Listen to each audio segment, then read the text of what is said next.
오늘은 일본 선교와 연관이 되어서 그 유명한 예수님의 지상 사명 말씀 마태복음 28장 19절의 말씀이죠.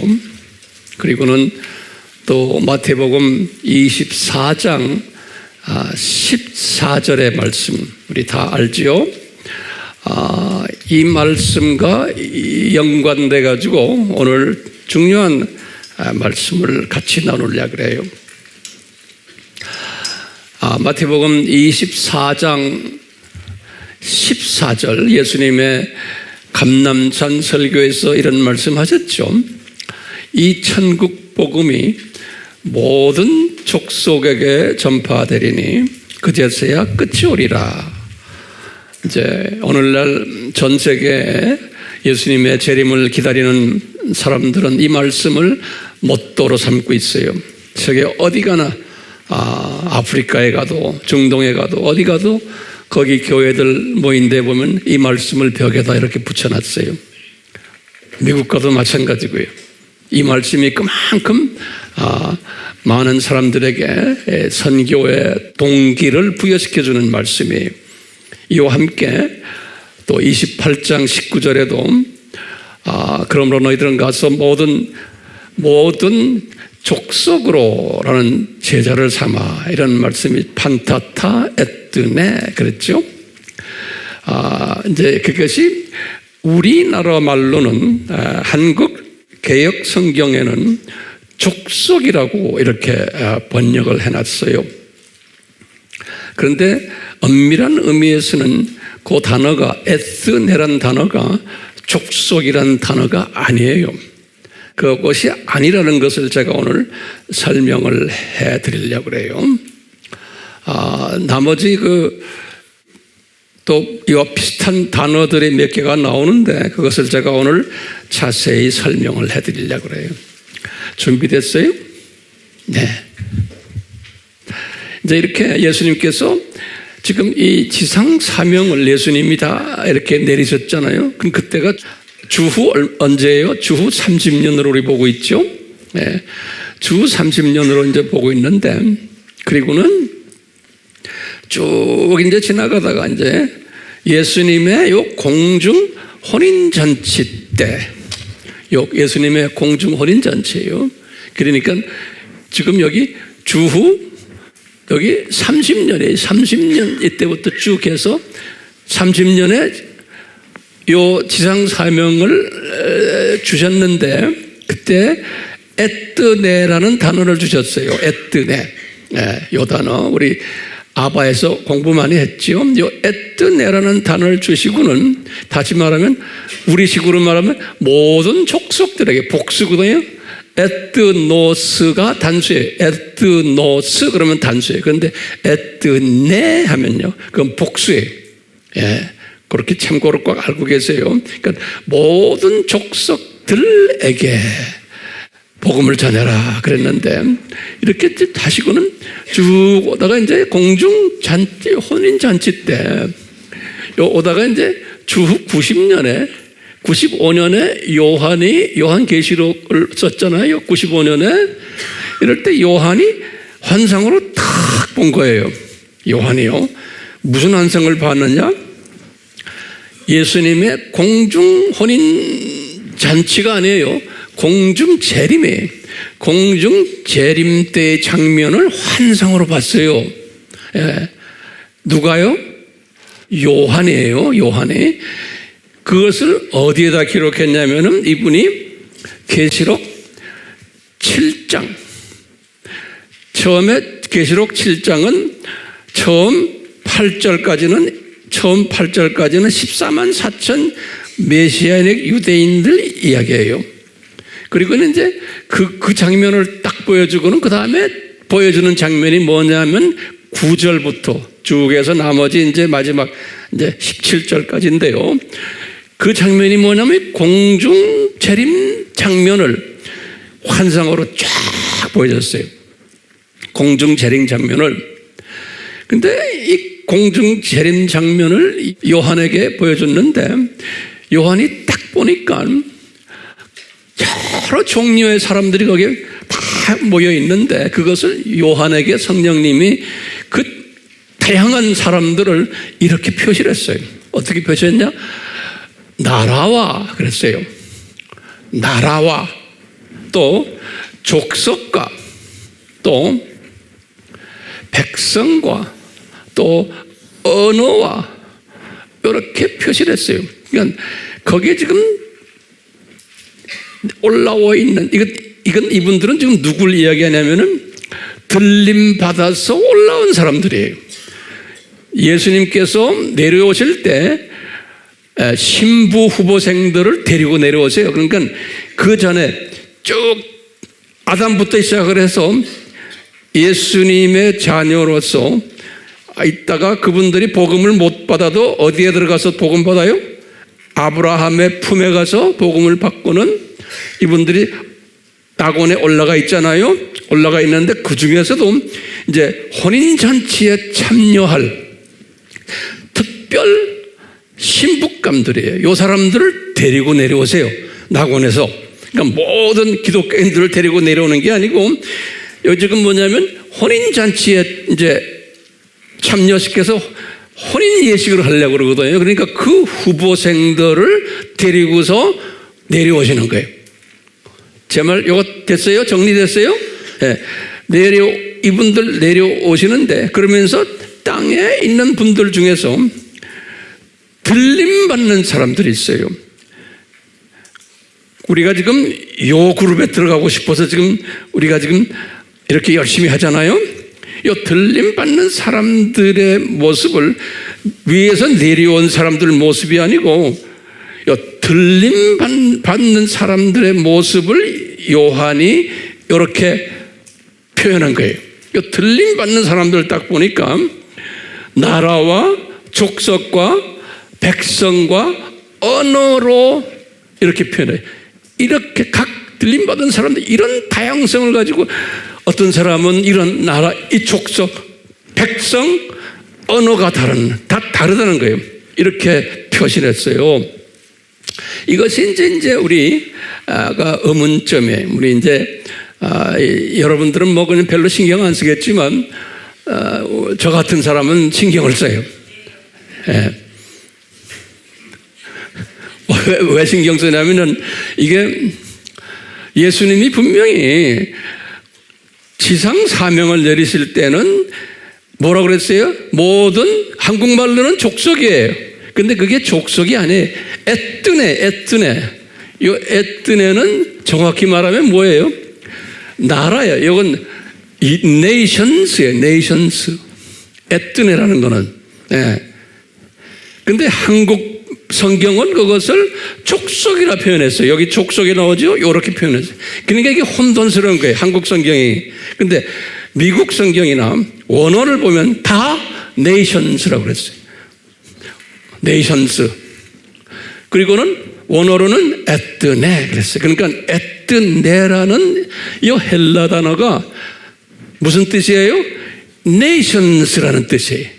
네이션스.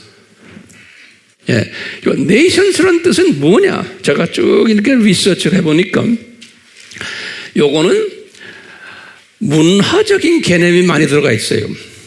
또는 정치적, 경제적, 사회적, 교육적 영역을 이야기할 때, 그러니까 다시 말하면 사람인데 사람을 분류할 때 요 문화적인, 정치적인, 사회적인, 교육적인, 그러니까 거기 참석한 사람들이 많은데 각자가 다 요 문화가 다르고 정치가 다르고 경제가 다른 나라에서 온 사람들이라는 거예요. 됐어요? 이 다른 사람들이. 그래서 그것을 더 자세히 보면요, 전통들 다른 거예요. 우리 일본 사람들의 전통이 있고 우리 한국 사람들의 전통이, 다시 말하면 그런 유니폼들을 입고 있거나, 근데 이 사람들이 다 보면 흰 옷을 입고 있었다고 그래요. 다 흰 옷을 입고 예수님의 보혈의 그 시킴을 받은. 근데 보니까 일본 사람도 있고 한국 사람도 있고 중국 사람도 있고 아프리카 사람도 있고, 이 전통, 관습, 풍습, 습관 이런 개념을 이야기할 때 쓰는 단어가 nations라는 단어예요. 에트네라는 단어예요. 알겠어요? 그러니까 에트네라는 단어가 그 단어예요. 근데 우리가 이제 한국말로는 민족이라고 족속이라고 그러는데 족속은 또 달라요. 원어를 보면은 휠론이라는 단어인데요. 이것이 이제 영어로는 tribe라고 번역이 되어 있어요. 영어성이 tribe란 말 알죠? 요게 족속이라는 뜻이에요. 달라요. 그런데 우리나라 성경이 여기 보면 마태복음 24장 14절이나 28장 19절에 보면 한국 번역이 족속들이라고 이거 번역을 해버렸어요. 요 에트네를. 그러니까 이것은 맞아요, 안 맞아요? 이거는 정확하게 보면 안 맞는 거예요. 우리나라 성경이. 그래서 우리가 한국 사람들이 선교에서 좀 혼돈을 가지는 거예요. 그건 나중에 제가 좀 있으면 또 자세히 설명할게요. 벌써부터 얼굴이 좀 심각해 있는데 잘 이해가 안 되는 것 같아, 내 느낌에. 돼요? 되면 손 좀 들어보세요. 한번 봅시다. 아, 고마워요. 됐어요. 자, 예수님께서 지상 사명을 내리실 때 뭐라고 그랬어요? 에뜨네라고 번역한 거예요. 알겠죠? 그러니까 그 말은 뭐예요? 모든 족속들이 아니고 모든 나라들에게 가서 복음을 전하라는 뜻이에요. 모든 나라들. 그러면 어떤 의미일까요? 나라라는 뜻은 에뜨네라 그랬죠? 그러면 그 당시엔 인구도 많지 않았죠? 1세기 때는 2세기, 3세기 때도 그렇고요. 인구가 많지 않았으니까 그렇게 복잡하지 않았던 거예요. 다시 말하면 나라, 족속, 백성, 언어 이렇게 막 다양하지가 않았던 것 같아요. 그러니까 예수님께서 단순히 그 당시만 해도 제자들에게 너희들은 가서 복음을 로마 제국을 향해서 복음을 전하는데 에뜨네로 전하라는 거. 다시 말하면 풍습이 다르고 문화가 다르고 전통이 다르고 습관이 다른 이런 사람들, 로마 제국 안에 그런 사람들 있잖아요. 그런데 가서 복음을 전해라, 그런 소리. 네 민족만 하지 말고 문화가 다르고 정치가 다르고 또 교육 수준도 다르고 또 여러 가지 사회적인 직분도 다르고 이런 사람들에게 가서 복음을 전해라. 그러니까 단순한 개념이에요. 이 에뜨네라는 개념이. 그런데 이제 종교 개혁이 1517년에 그때부터 시작을 해서 지금 1900년만 돼도 인구가 20억이에요. 예수님 당시에는 1억도 안 됐을 것 같아요. 이제 인구 조사하는 사람들의 학자들마다 그 숫자가 좀 다르지만 제 보기엔 그래도 1억도 안 될 거예요. 예수님 당시에는. 그러다가 20세기에 들어와서는 20억인데 그것이 딱 100년 후인 오늘날은 어떻게 됐어요? 2000년에는 60억이 됐다가 지금은 85억이 된 거예요. 그러니까요, 인구가 엄청 늘어나는데 언제 많이 급증했어요? 요 근래 와서예요. 요 근래 와서.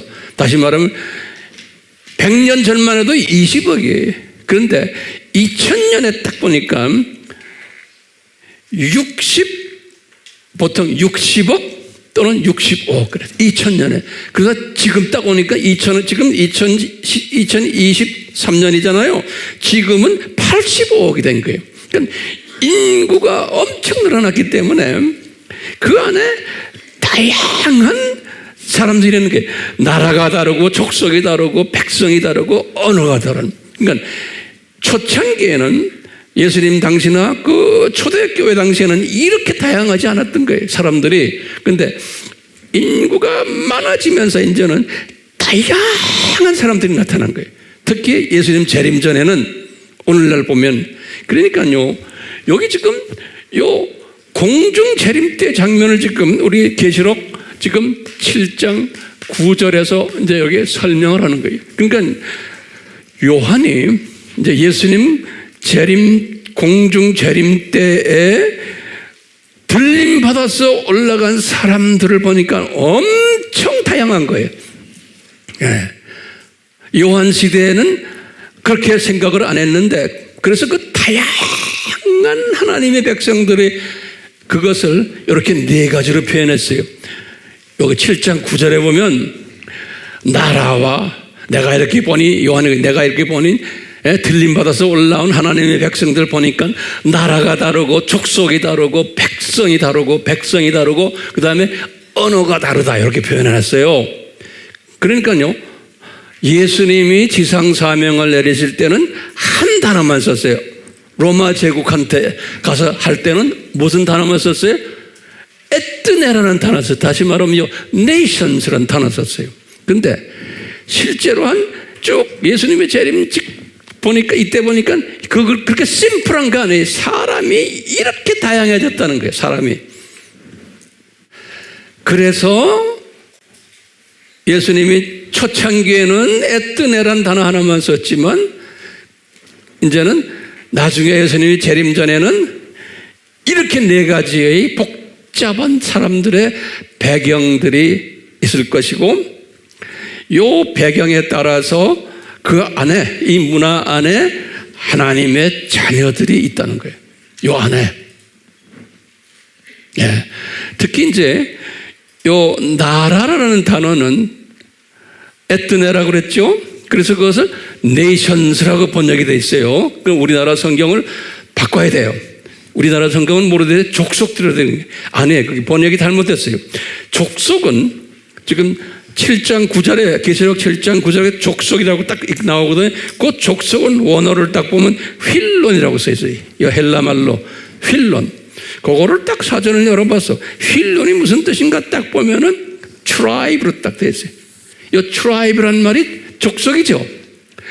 트라이브란 말 다 알죠? 모르면은 안 돼요. 다 우리나라 사람들은 다 알까? 트라이브란 뜻. 그러니까 이 트라이브란 한국말이 뭐예요? 트라이브. 정확하게 말하면 부족, 예, 부족이란 때 여기 부족. 예. 그래서 여기다 써놨어요. 제가 보면 이 트라이브는 족속이란 뜻은 휠론이라는 뜻은 사전에 이렇게 딱 제가 찾아보면 뭐 있냐면 이건 생물학적 영역이에요. 여기 유전적 생물학적 영역이. 예. 요 나라는 뭐예요? 문화적, 정치적, 경제적, 사회적, 교육적 영역이고 사람을 그렇게 분류하는 거예요. 사람을 분류할 때 유전적, 생물학적으로 분류할 때는 요 휠론이라는 단어를 쓰는 거예요. 됐어요? 그래서 이렇게 뻥 딱 보면요, 성경에 보면 정확하게 나와요. 여기 보면 우리가 12지파들하고 지파란 단어 나오죠? 그 지파란 단어가 여기 휠론이에요. 그래서 여기 마태복음 19장 28절, 누가복음 2장 36절, 사도행전 13장 21절, 빌립보서 3장 5절 다 얘기하면 내가 벤야민 지파다 무슨 지파다 그랬었잖아요. 그럴 때 트라이브라는 단어를 써요. 휠론이라는 단어를 써요. 예, 그러니까 이건 생물학적 유전적 측면에서 사람을 분류하는 거예요. 그래서 나는 어떤 집안의 가문이다, 혈통 어느 지파다 또는 씨족이다. 그러니까 우리가 사람을 분류할 때, 전 세계의 사람들을 분류할 때 일본을 가지고 우리가 이야기할 때 그 안에 일본 사람들 중에 우리가 일본을 다양하게 분류하는 거예요. 일본을 문화적으로도 분류해보고, 일본 사람들을 정치적으로도, 경제적으로, 사회적으로, 교육적으로 일본 사람들을 이렇게 우리가 분류를 하는 거예요. 교육 수준도 다르고 또 경제 수준도 다르고 다 다르잖아요. 그렇게도 일본 사람들을 분류하고, 또 지금 여기에서 보면 일본 사람들 중에서도 귀족 출신이 있고 또는 암흑의 가문, 암흑의 가문, 그래서 그 가문별로 다시 말해 생물학적 유전적으로 또 분류를 하는 거예요. 우리 선교하는 사람들은 그런 걸 다 분류를 하는 거예요. 제가 일본 시리즈를 하면서 이거 설명하는 이제 이유를 좀 감을 잡았어요.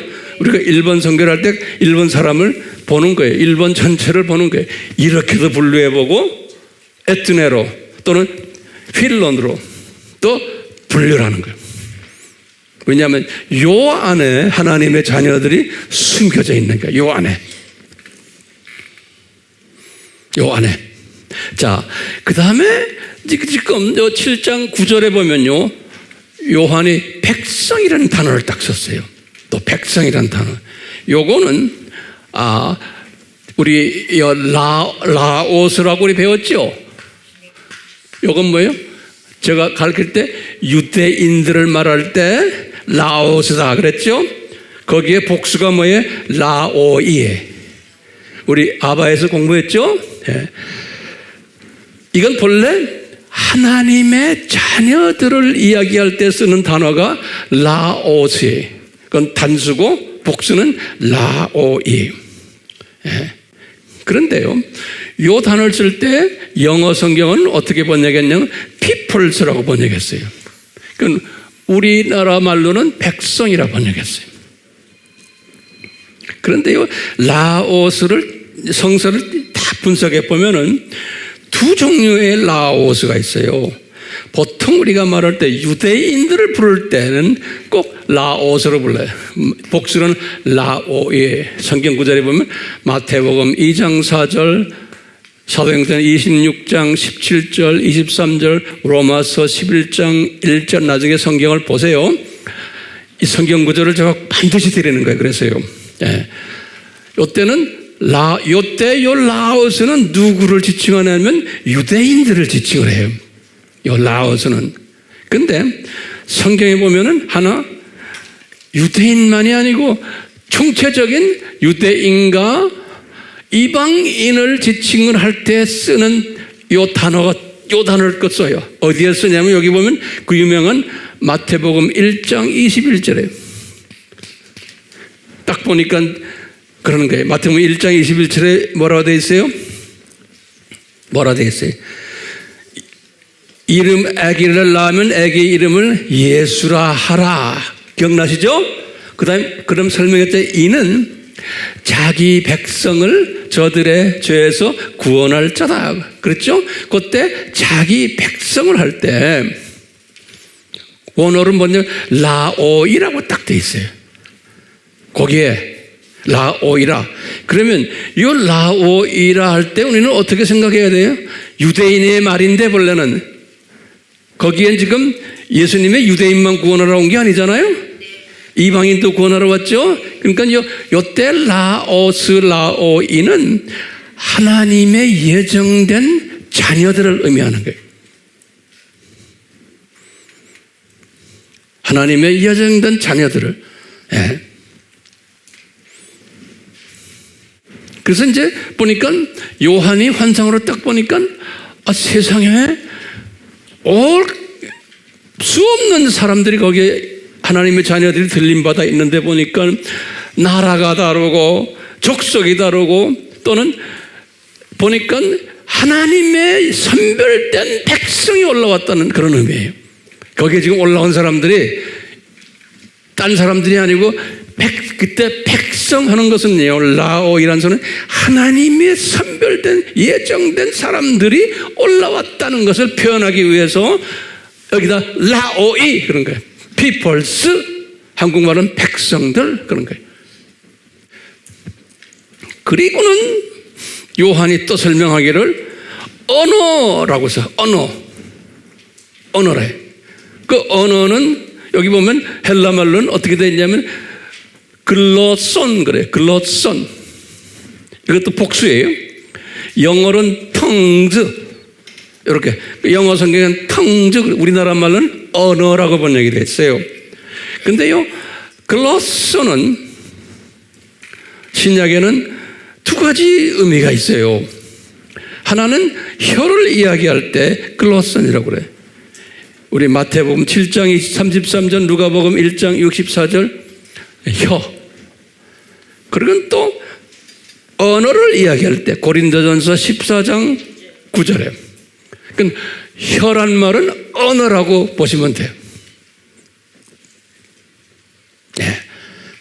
그것을 글로손, 영어로는 tongues, 복수예요. 이거 다 복수예요. 그러니까 지금 올라와 있는 사람들 보니까요, 언어 배경이 다 다른 사람들이 와 있다는 게. 우리 알다시피 노아의 바벨탑 사건 전에는 언어가 한 언어였죠. 우리 알죠?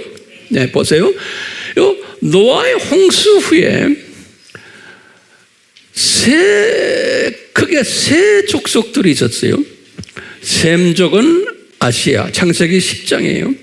함족 아프리카, 야벳 유럽. 이 세 족속들이, 이 안에 족속이 성경에 씌워보면 70개의 나라들이 있었어요. 족속보다는 요 사람들이 70개의 나라들을, 조그만 나라라는 건 좀 마을들이에요. 마을 타운을 만든 거예요. 그래서 그럴 때 나라라는 에뜨네라는 표현 쓴 거예요. 요 사람들이 70개의 에뜨네들이 형성된 거예요. 요 세 아들들을 통해서. 그래서 그 이름들이 쫙 나와요. 10장에 보면, 창세기 10장에. 그래서 이제 그럴 때 네이션즈, 한 분 한 분이 마을을 만든 거예요. 나라를 만들었다는 거예요. 그러다가 이때 언어는 한 언어를 썼어요. 그런데 요 바벨탑 사건, 창세기 11장이죠. 1절에서부터 9절이에요. 바벨탑 사건 이후에 언어가 하나였는데 70개의 나라들이, 70개의 에츠네들이, 네이션들이 다 다른 말로 이제 하게 된 거예요. 언어가 변해버린 거예요. 한 언어가 바벨탑 사건 때문에 몇 개로 언어가 벌어졌어요? 70개로. 그래서 70예요. 근데 오늘날은 이 언어가 얼마나 많아졌냐면 6,500개로. 오늘날은 6,500개의 텅스 언어가 지금 존재하는 거예요. 6,500개. 그러니까 이제 요한이 본 게 예수님의 공중 재림 때 보니까 6,500개의 언어를 하는 사람들이 거기 다 올라와 있다는 거예요. 그러니까요, 거기에 빠지면 안 돼. 모든 언어권 사람들이 한 사람이라도 다 올라와야 되는 거예요. 한 사람이라도. 그러니까 우리가 지금 일본 선교하는 게 일본 안에 이렇게 지금 다른 나라들이 이 안에 있고요. 다시 말하면 문화적, 경제적, 이렇게 사회적, 교육 다른 사람도 있고요. 족속별로도 다 다른 시족들, 지파들이 일본 안에 있는 거예요. 또 저기 보면 저 안에도 하나님의 자녀들이 있고 사탄의 자녀들이 그 안에 다 있는 거예요. 또 그 안에도 언어가 다른, 기록에 보니까 그냥 세상 사람들의 기록에 보면 일본에 16개의 언어가 있다고 이렇게 돼 있어요. 제가 조사해 보니까. 그렇지만 그거보다 훨씬 더 많을 거예요. 마을마다 액센트가 다르고, 우리나라도 조그마한 나라인데도 지방마다 액센트가 다르잖아요. 예. 그것도 다 다른 언어로 넓게 볼 수도 있거든요. 그러니까 일본도 그러니까 다양한 언어들이 그 안에 숨겨져 있는 거예요.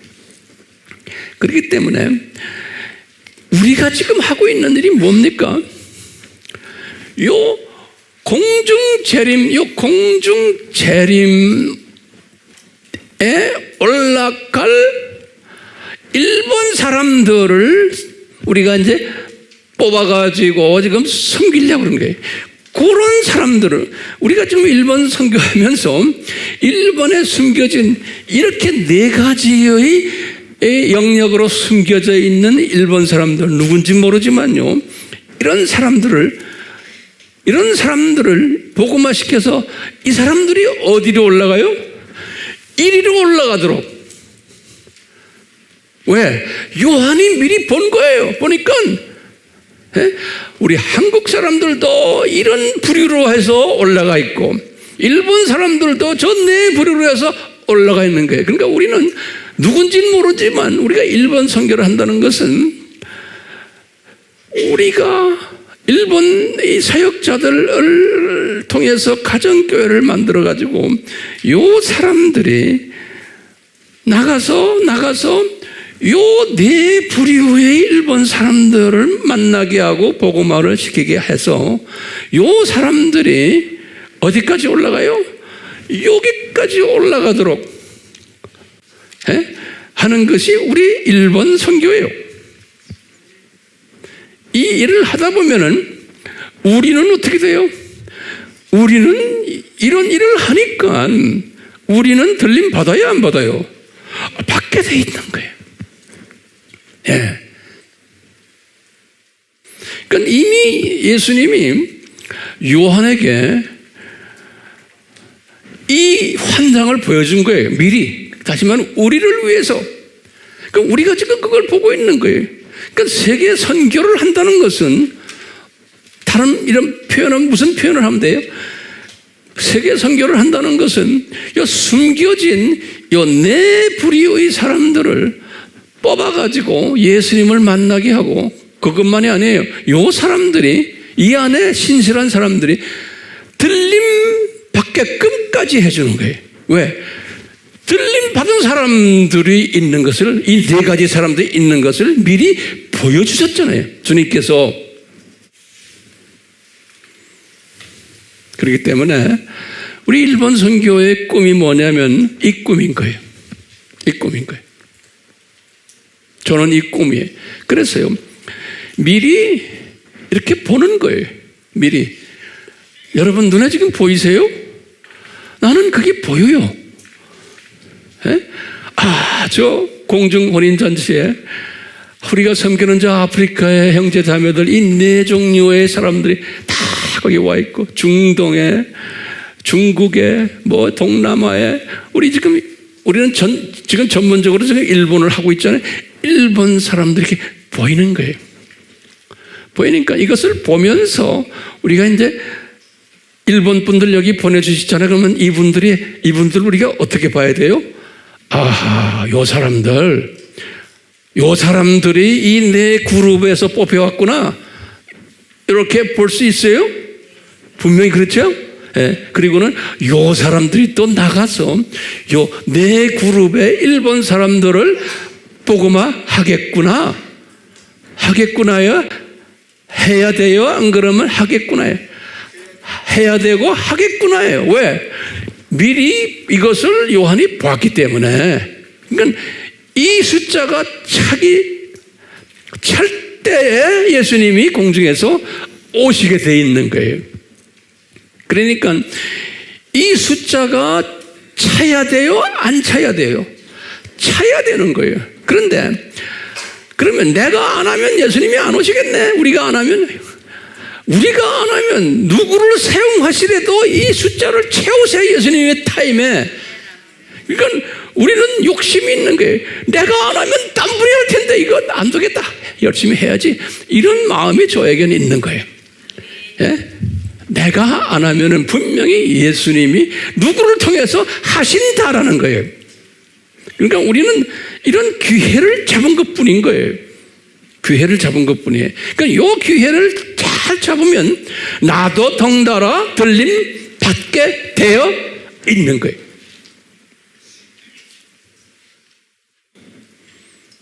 그리고는 우리가 이렇게 섬길 일본 이 형제 자매들을 보면 이 네 개를 보면서 이분들이 가정교회를 하면서 열심히 할 것을 눈에 보이고 이분들이 가정교회들을 통해 가지고 이 복음화를 이 네 종류의 복음화를 할 것을 미리 보는 거예요.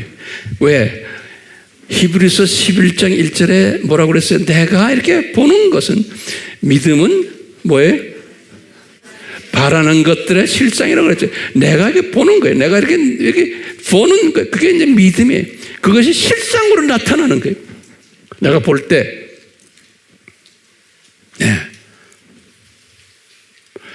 그런 비전을 가지고서 우리가 일본 선교를 하면은 일본 선교의 동기부여가 되겠어요? 안 되겠어요? 되죠. 제가 이런 설명을 왜 합니까? 일본 선교의 동기부여를 받으시라고.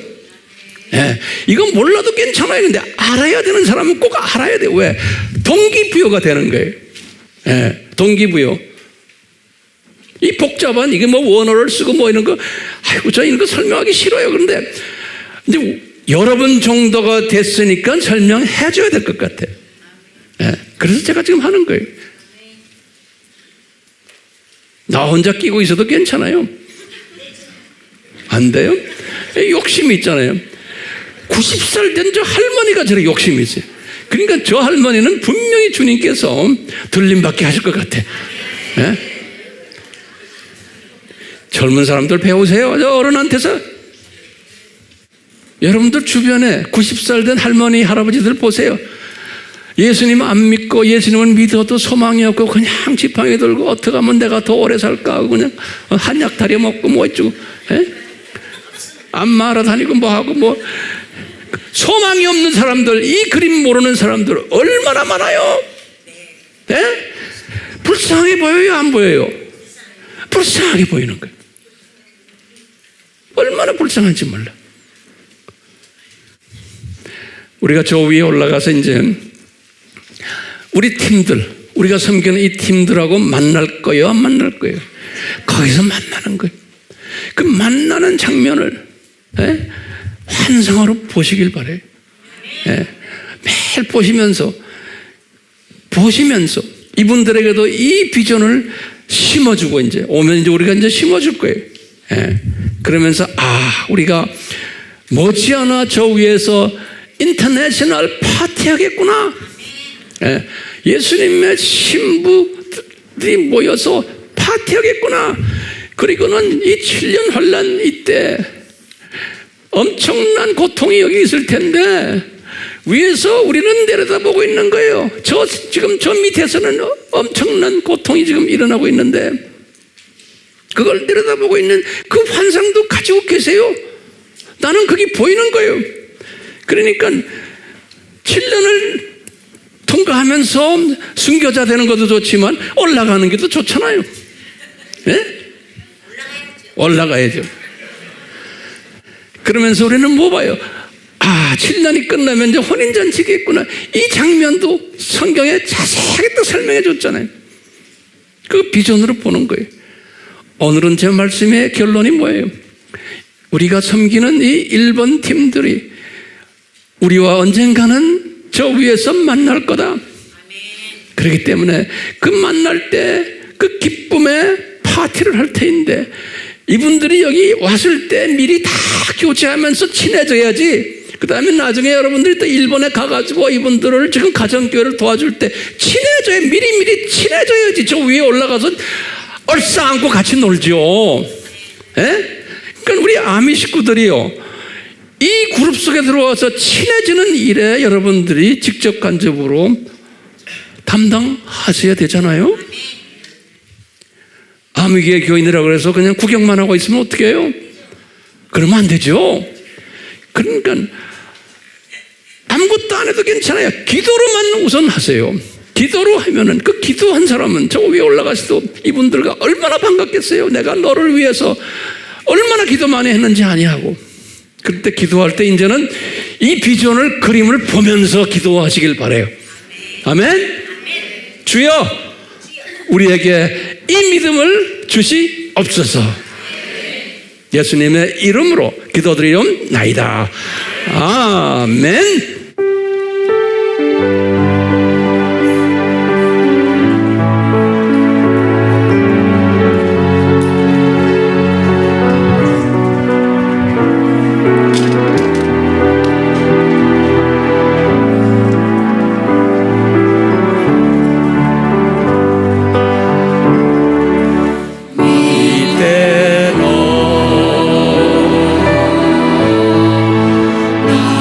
나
삼위 하나님, 이 고백이 우리 삶 속에서 떠나지 않도록 은혜 베풀어 주시옵소서. 예수님의 이름으로 축원하옵나이다. 아멘.